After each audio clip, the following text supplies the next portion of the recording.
Best dress. So go with best. I'll go best first. Uh, I think Gowser said about Stephen Kelly. Stevie Kelly. Depending on if he was meeting a bird for a coffee after training or not. Stevie Kelly, Danny Wilson. Gowser's good when he's got something going on. Aye. Gowser's good. I like Shins and all. Shins is decent. Aye. He likes his overshirts, you know. Was he? Aye, overshirts are good overshirts. I actually saw that in Open Goal podcast, I think. Slaney trying to gear him. Worst. Bibsy. Straight in. There was absolutely no delay. No messing about. 2 foot knee high. It has to be Bibsy. I think Meshach. Aye, Meshach, yeah.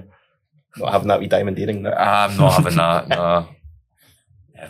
Meshach walks in with like, the baggiest joggies ever and flip-flops. I'm like, that's the weirdest combo ever. Aye. I rate that, to be fair. It's been wild. Don't mind it. It's hack up there. What's that? Got to be up there though. Your Sonic Crocs. Can't beat it, mate. Davey hates them that much, I keep wearing them. Just wear them to piss him off. Perfect. Most intelligent. Last one. Shins. Yeah. I think Knots could be up there. Knots is... I'd go Knots.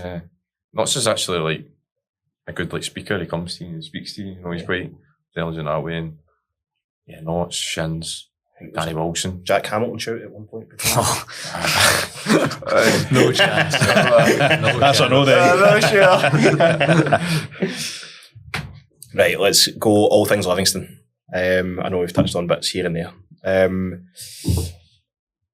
How, obviously we know kind of how it came about. You walk into the building day one. What's your initial thoughts? I was a bit surprised. Obviously, I didn't know too much. Obviously, you just hear the outside perspective of it, but I think going in, you had everything that you'd want. So I was nicely surprised. Yeah, pleasantly surprised in a really good way. Really got everything. Gym's first class. Changing rooms, the staff, you know, even at the reception, the staff, you know, brilliant. It's just a really good setup. It's everything you want, everything you need as a football player, you know, with the chamber and all that, and ice baths, and yeah, it's just brilliant. Is there something nice about there being less bodies in the building almost? You can actually form relationships with people. Certainly. Yeah, you know everyone's name, which is quite nice. What is your first interaction with Davey? Does he kind of phone you up and say, look... he phoned me... You just get a random number popping up. It started as a text and then it came into a phone call. He phoned me to just say that I was training on the next again day. So it was a bit like, it happened so quick. Was yours similar? Yeah, I had the text from the gaffer, but I didn't actually see it at first because I was in at Rangers that day. And then raging the house. Yeah, I came in for training and Liam Kelly, who's been here, he's going, oh, Gaffer, Olivia wants to talk to you. I was like, oh, I've not saw my phone yet. And I went on and he wanted me, and then I was in a couple of days later. So. Do you go and speak to Liam Kelly then about his Livingston experience and stuff? He spoke to me a few times. He's commented on some of my posts and all that about it. So yeah, he's a good relationship with Liam and obviously knows everything about the club. So yeah, I've had good talks with him. Day one training, how is it? It was good. I think it's been pretty consistent with what it's been throughout the whole season. So it was getting used to it straight away. It was different to what I've been used to, but it was good. Obviously, we've been branded this kind of hammer throwing team that we are, and we just like to launch things every now and again. But it's not like that at all, is it? Far from it. Certainly far from it. You know, everything we do in training is actually all about playing from the back. But when you come to a game, it can be different. Sometimes you need to change it up. And it's worked for us this year. If we've had to change it up, you know where we finished is testament to how well we've done. That perception from the outside coming in, is that your perception almost? Because obviously you're both playing the Premier League, so you think Livingston big, strong, physical, going to launch it. Probably second boss. Probably a wee bit, but then obviously being at Hearts, there's quite a few boys that was at Livy and Foxy and Penners, so they've kept a close eye on Livy, so they told me that it was different and that they tried to play and wanted to play attacking football, so it was something that they changed my mind in what I thought I was coming into. Does David do a lot of the training, or Chipper and Neely in as well? Gaffer does like his input in the training and does a lot of it, but you know, Neely and Chipper will do their bits when they have to, you know, with technical drills, and they'll give their points as well. So I feel like they've got a good balance, the three of them. See, in terms of Chipper, he is obviously one of the most thought of, or well thought of coaches within the country. I know he delivers all these kind of coach education stuff as well. Were you excited to get his level of knowledge almost kind of passed down?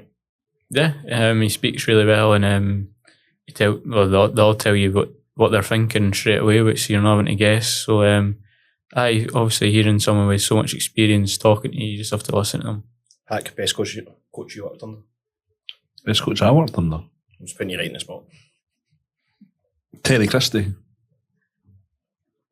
at Alloa. I know he is. Do you two? No. Brian Christie's there? All right. Okay. To be fair, I was always on the treatment table with, I think at that time it was like Scott Crabbe. I think it's me and him swapping. But I was there at Terry Christie, but he was good with the young guys, to be fair, very good. But I'd say, but he was at Meadowbank as well, so he was a Meadowbank manager back in the day, so that also helped. See, in terms of the likes of Neely and things like that, he is obviously a wee bit kind of younger. He's early 30s, I think, kind of similar ages to myself. But is it weird having a kind of younger coach within that environment as well? Because obviously David's 50, Chipper's not 50, but north of 50. I don't know how old Chipper actually is. I actually can't tell you how old Chipper is. I've got no idea. But having somebody younger, does that help? Or? I think it's quite good to have the mix of the experience and youthfulness of all three of them. So I think it's a good thing to have, because you need different ideas and new ways of thinking, and that's what Neely brings to the team.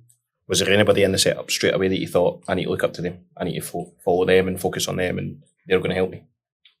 Well, my dad spoke to him about, Chipper, obviously the career he had back in the day, playing with Nottingham Forest, top level player. My dad said, and some of the stories he's actually spoke to him about, him at Nottingham Forest and that, and yeah, I felt, if I could just, take anything that he tells me, and try and learn from him, and yeah, it's been good so far learning from him. What was the buzz like when you scored against Airdrie? You did the Macaulay jump, to be fair. Yeah, I did. It was crazy. Good play building up, and I took the perfect touch. That was all I was thinking in my head at the time. Take the right touch, and I'm in goal. Took the perfect touch, and scored. And my energy levels were through it. I could have ran around the pitch about 20 times. But I was so happy. First goal. It was almost a perfect night. If we kept a clean sheet, it'd have been perfect. You nearly scored just kind of first half as well. Yeah, header. Yeah, up like salmon. Those headers again. Yeah, up like salmon. Don't know how that was not given. Bumped the goalie, apparently. Bumped the goalie, but I just felt that night I was going to score. Aye. I had a couple shots, the goal disallowed, and then scored. So it's one of those nights for me. Straight into player of the month as well, so would have been the perfect start. Yeah, it was a crazy month.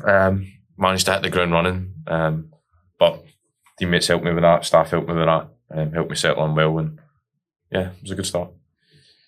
Macaulay, big impact from the get-go. I think you lost in quite a few games, to be fair. You had a massive moment yourself in terms of, I was going to say Bartek Thistle there, I can't say that. A massive moment yourself in terms of that kind of long burst and run at Falkirk to go and win the penalty, then celebrated like you scored a goal again. You go from a kind of high of that to then getting hooked at half time against Thistle away. How do you kind of deal with emotion?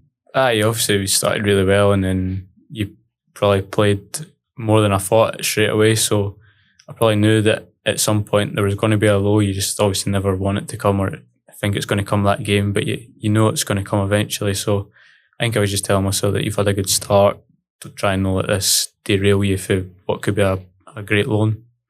What is the dressing room like after beating kind of our nearest rival? So obviously we've beaten Ayr a couple of times, we've beaten Falkirk a couple of times. What's it like after the game? Boys are buzzing because it's so intense, at the top of the league. If you drop points, Shinny bang on the tunes. Yeah, especially that Ayr United away game when Bibbsy scored at the free kick. That was a great changing room to be in. Boys were absolutely buzzing. And obviously we went and beat Falkirk. That was a huge game here, a 1-0 game.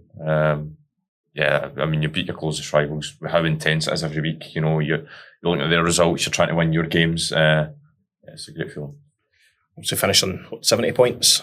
70 points, yeah. 5 out of the last 6 seasons, that would have been enough to get promoted. We obviously had kind of lost on the final day, but there was no pressure on us on the final day, really, was there? It's just our luck that we had 70 points and didn't win it after that start there. But yeah, no pressure, tried to go on and win the game. Fortunately, we didn't. Felt we should have scored. But yeah, when you go into a game when there's no pressure on you, then you've got a bit of freedom to just go and play your game. What's next? Obviously, we've got the playoffs in kind of 10 days' time. Nice wee bit of time off now, is it? And kind of recover, rest and get ready? I have a few days off just to reset and recharge to last push to go again. Is there anybody you want? Would you prefer Partick or Ayr? This is probably going to go out after Partick. So. Probably Ayr, just because I feel like you know what you're going to get for them. You can plan better for them. I think Partick can throw a wee couple surprises here and there. So I'd say Ayr. For me, I actually want Thistle. Yeah. I feel with the way they looked. I'm not a good time against Thistle, so I'm picked it after. That's right, you would say. But for me, I just felt they looked really tired when we played them. They looked dead in their feet, and I just felt we had too much. That's my personal opinion. I thought over 2 legs we'd have way too much. Like the gaffer said at post-match that they were camping like mad. Yeah, it was great. It was crazy to see. Some of it would have been genuine cramp. It's not like just Jerome that cramps after 15. I don't ask Jerome. He's some man. But that's it. It is kind of game management at that stage. But I thought they looked dead. Yeah, I thought they just looked absolutely burst. That low block and it's just attack after attack. Really, and I feel with really penetrating after. I feel with the depth we've got as well. Anybody that plays and comes on, too much. I feel even for Ayr as well. But I just feel Thistle have not got as much. Heck, who would you prefer? Probably Partick. I think with a schedule that's planned in the way, because I think they had 2 goalies on the bench. They weren't young boy and Rangers. And then they didn't fill the bench, and then a couple of boys went off injured. I think it was Ali Crawford that tackled McGowan, who got McGowan booked for it. And so they're probably, and then there's going to be 2 tough games for them, 2 grass parks, which is going to be very, very demanding. So you'd probably want them, and then what's it, 4 days recovery for the Friday to the Tuesday, I think it is, or whatever. So you kind of want them, but when it comes to Ayr, a good 5-0 win, like probably the best performance of the year, probably blew them away. Like could have been 7 or 8, but I would go Partick. That's the thing; it is massive finishing second compared to third or fourth. Yes, psychologically as well. Knowing we've not had to play 2 games and we are fully rested, fully recharged, and had a good week's training going into a game. It feels good that way. Yeah, I think that was the aim. Just once we thought that was it, just get second, because you don't want 6 games in, I think it's like 2-3 weeks. 6 games in 3 weeks, I think. Tuesday, Friday, Thursday, Monday or something like that. It's too much. So with time off, how do you guys relax? What you get up to? Golf. Played golf yesterday with my pal. I won, so good day all round. He had no hands, but he had no hands. His Brindley had no hands. Play golf, go for coffees, go for some nice food. Just low key, chill out. As much as it's a physical reset, mentally, just getting to switch off from football for a few days. It's good because it's going to be football for the next 2 weeks, 3 weeks. So, yeah. You're the same, Mac? Yeah, golf and just enjoy the sun whilst it's here, I think. It's the main one. See, in terms of that, do you still try and tick yourself over as well? I know it's only a few days off, realistically, kind of Friday. I can see Macaulay Tait being out the front with a ball, just didn't keep up his... Just off a wall. Hanging off a wall. Chipper, tell me to do this. Work on my right foot.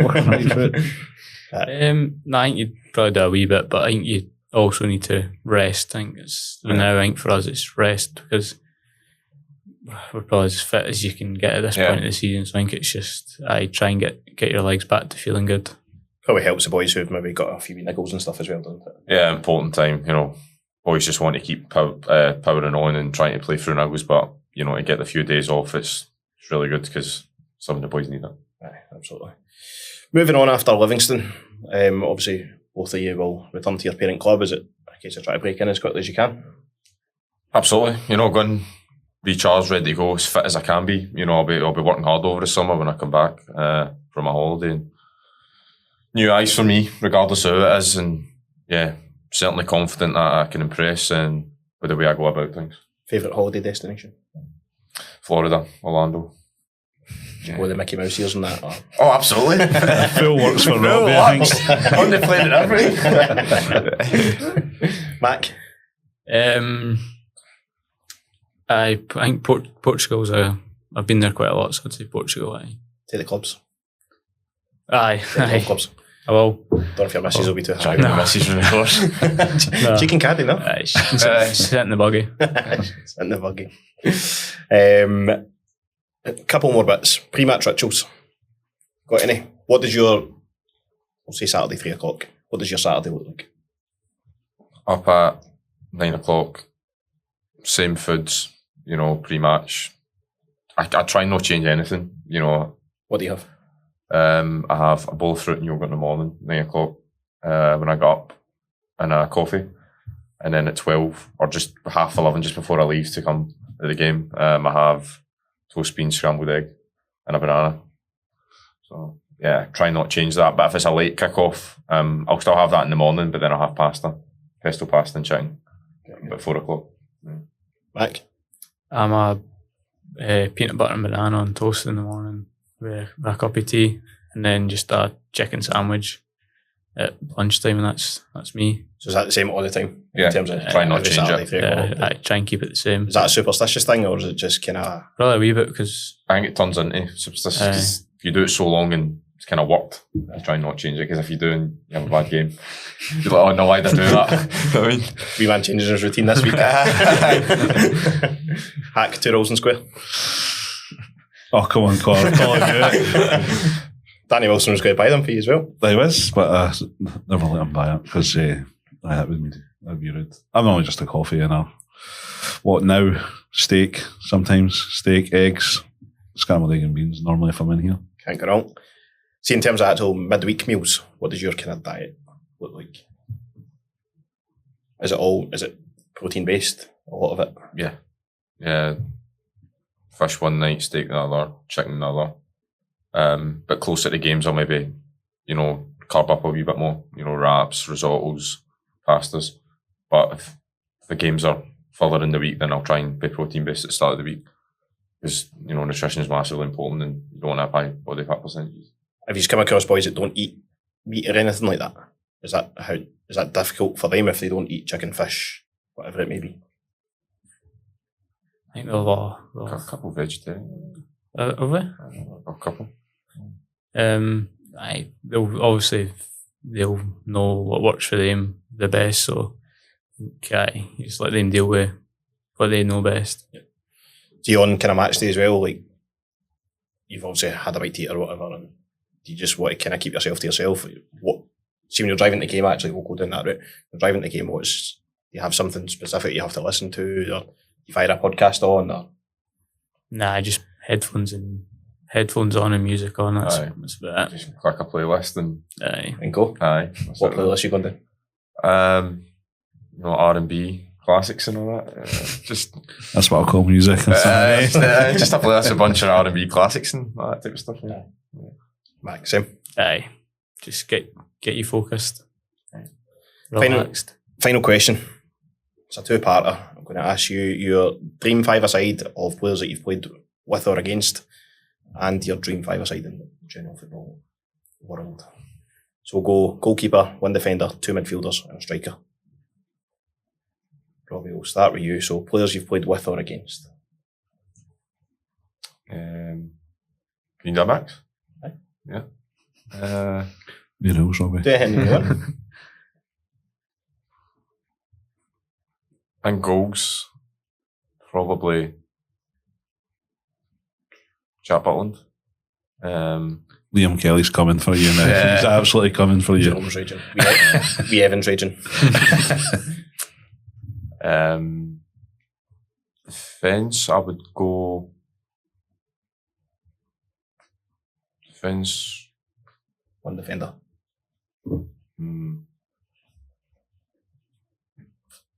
Mac, who's your goalie? Craig Gordon. Pretty easy one, that. Defender, maybe go Pedro Porro. Pedro Porro. Yeah, there's Martin coming when I went on. So, yeah, it was tough. He spit the dummy at Hampden or something like that, is that right? Really, Scotland beat them, I think. Good ball knowledge all over it, don't worry. 2 midfielders. James Madison. Diamandi. Yeah. Just emailing James Madison. He came up to Aberdeen. Played his football, and then went back down the road and done superb for himself. I think he's kind of famous in the North East for that free kick against Rangers, isn't he? This is actually just like that in my head. I remember it. Actually taking him out the team right now. They two complement each other well. Aye, absolutely. Attacking. Give it a forward. Kulusevski. Again, I was Bad side. on his side. I was marking him as well. See, the thing is, that's almost Tottenham reserves. Imagine their agile first team. No. Matt, go for it. Give me a defender, 2 midfielders and a striker. Craigie and goals. Defender.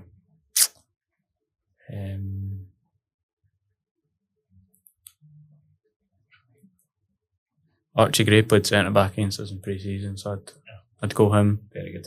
I'd go Bergval in midfield next to someone called Pifundi, played against him against Italy. Aye. He's on loan at Udinese or something. He's superb. Unbelievable. And I'd go Shanks up top. Quite a decent list. That's fair. Let's go general football. Worldwide football. Goalie a piece to start. Hack, Alisson. join in as well. Alisson. I'll go Donnarumma. I've got Schmeichel. Kasper Schmeichel. Nah, I know him, the other one. Defenders. Hard to see big Virgil. Yeah, Virgil van Dijk. It's hard not to. I'd go Saliba. He's a bit more up and coming, so I have more years ahead of him. Yeah. Could potentially be even better. Aye, superb. Maldini. Let's just see all the players these boys are like. I've heard of Never them. heard it. 2 midfielders a piece.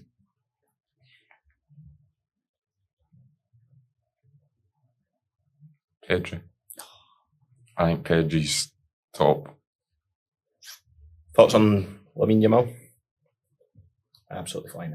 Yeah, he's absolutely flying. I mean, he will be probably as one of the best in the world now.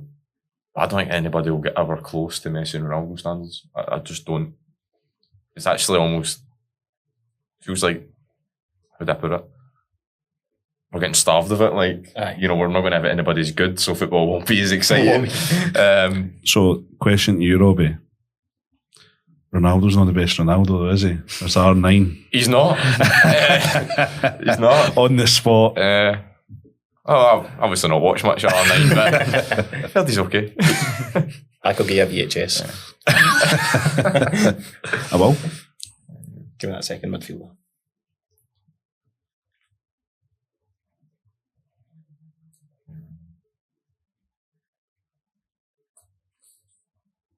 Rodri. Very good. That's decent. Very, very good. Pressure's on now, Mac, to match that. You're going to go look at Modric, aren't you? Nah, I'm taking the 2 PSG boys. Vitinha and Neves. Yeah, I thought One day Vitinha. too. Excellent. How good are PSG at the moment? Absolutely. It's flying. Them and Barca look brilliant. They've almost got better about Neymar, Mbappe and Messi, Yeah, it's which is weird to say. No, There's just too much ego potentially within it all. just too individual. Aye, absolutely. Hack, 2 midfielders. Scholes and Beckham. There you go. Forward a piece.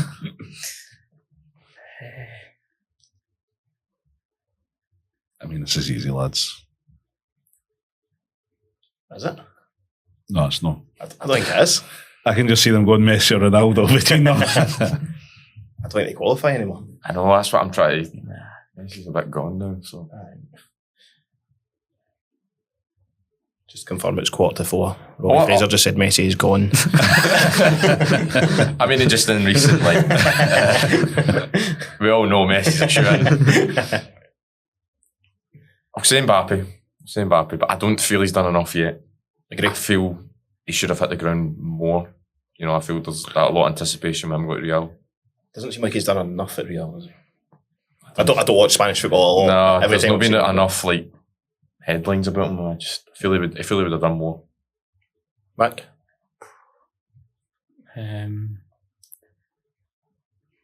Usman Dembele, I think. I think on current form, He's probably been the best player in the world second half of the season, I think. difficult to disagree. You support PSG? Just watching it. That's all I watch on the telly. Just PSG. Subscription to PSG. Champions League tonight, isn't it? Striker. Are we talking about current or just our best? You're going to go at 9 if... Oh yeah, our best. 9. Yeah, Sunday current. I got these. Sunday current. Somebody current? I didn't even watch. Somebody current to me is like Robbie Muirhead up front or something. I didn't watch football.